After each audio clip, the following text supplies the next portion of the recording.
The name of this story is Music of the Heart, and it's by Ryan Strunk. The events that shape our lives in the most profound ways are those that clutch at our heart and hold it close. Our most monumental decisions are often made because of the influence of such things. So it was with the conference of the Nebraska Music Educators Association, the event that aided me in my choice of college major and taught me a thing or two about my abilities. Throughout the course of my life, I have passionately pursued the art of music, from performing on the high school stage to singing daily in the shower. Since music has always been my biggest love, I decided long ago that it would be the focus of my career. But during the course of my schooling, I was unable to decide between vocal performance and vocal education. Performance, I knew, was a very unstable field. Many talented performers have found themselves at 36 years of age unsure of when their next meal would come due to lack of opportunity. Education, I feared, would lead me astray. How, I wondered, would a blind individual ever be able to direct the students in performance? The answer to that question came to me in November of 2000 when I attended the All-State Conference in Lincoln, Nebraska. The choir of 450 students was comprised of select singers from across the state, and to date, in the most famous choir I had performed in. I believe that each person who attended grew in some form during the 3-day conference, made new friends, developed a new understanding of music, or, as I did, developed the new perspective on life. It was on the 3rd day of the conference, the morning before the big performance, that the choir was reviewing the score, asking questions and clarifying matters that were unclear to them. We were reviewing a piece entitled O Magnum Mysterium by Lauridsen, and I had a question about a particular section of the music. Raising my hand, I asked, Dr. Ailey, the retard there, how long should we hold it, and when should we make the cutoff? Which retard? The director responded. At that moment, I was cursed with a brain freeze, and the exact measure and page escaped me. Well, sir, I said, I honestly can't remember. I tell you what, Dr. Ailey told me. We'll sing through the piece, and when we get to that section, you stop me, and we'll talk about it. I agreed, and we began the piece. However, Dr. Ailey had decided that he wanted the choir to work on expression and diction, and thus had the students simply mouth the words to the song while he stood and directed.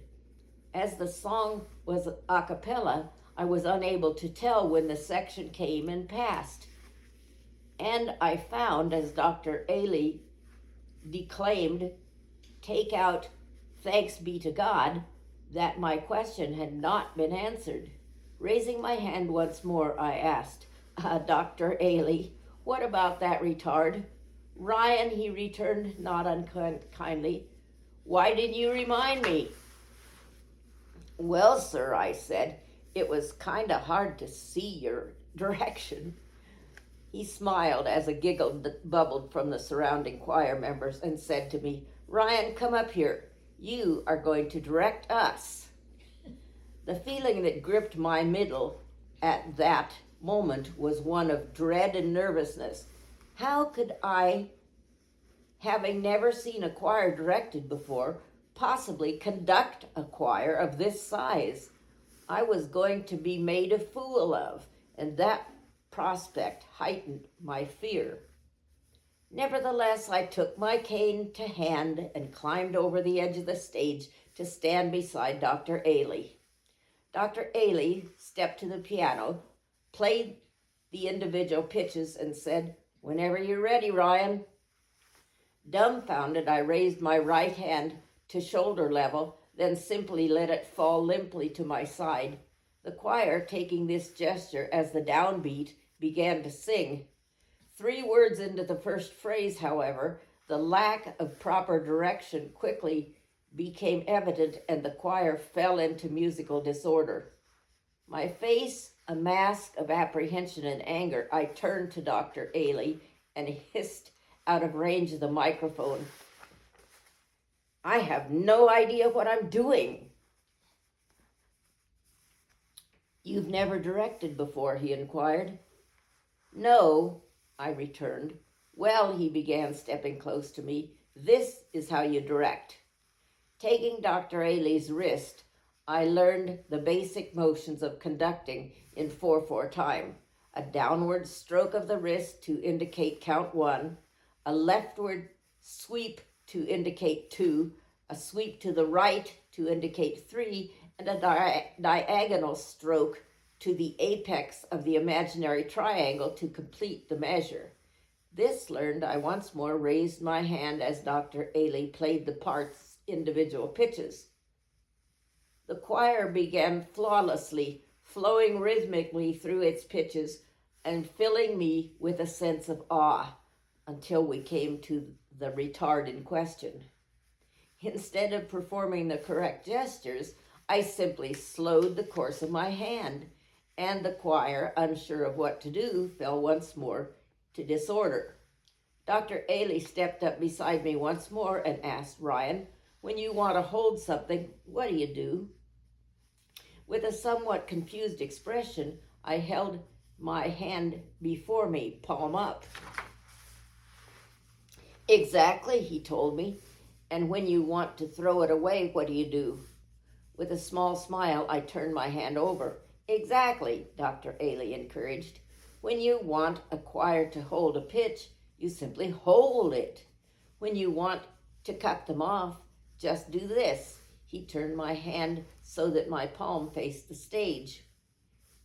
Raising my hand once more, I began to conduct, gliding my hand through the motions of counting and holding and dropping the pitch at the proper times. Unfortunately, I was conducting according to the bass line, and thus was unaware that another of the parts needed to know when to change pitches. The section was almost flawless, but not quite. For the first time, Dr. Ailey For the final time, Dr. Ailey strode to my side and announced, almost, "You need to cue the sopranos." Feeling more confident now, I asked, "And how do I do that?" "Like this," he told me, taking my right wrist, directing my hand toward the soprano section, raising it above my shoulder, and demonstrating that when I lowered it, the sopranos would assume their new pitch. For the last time, my right hand rose, and I began to conduct. My arm flowed smoothly through each of the gestures. I cued the sopranos at just the right time, and with as much fun as I was having, the sustained note could have gone on forever. I released the choir at the proper time, however, and as my palm turned to face the floor, the auditorium fell into absolute silence.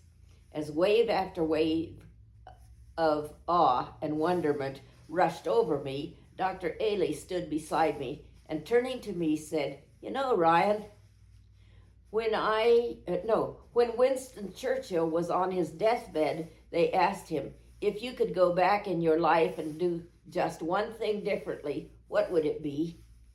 "I would be a conductor," he told them, "because when a conductor conducts, everyone pays attention." "Ryan," he addressed me, "just because you can't see the music on the page and just because you can't see the choir out there in front of you doesn't mean that you can't be one of the world's greatest conductors, because the music lives in your heart."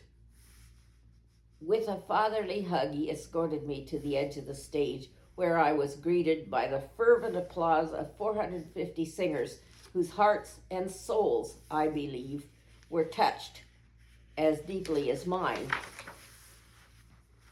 That day I learned how to do more than conduct a choir.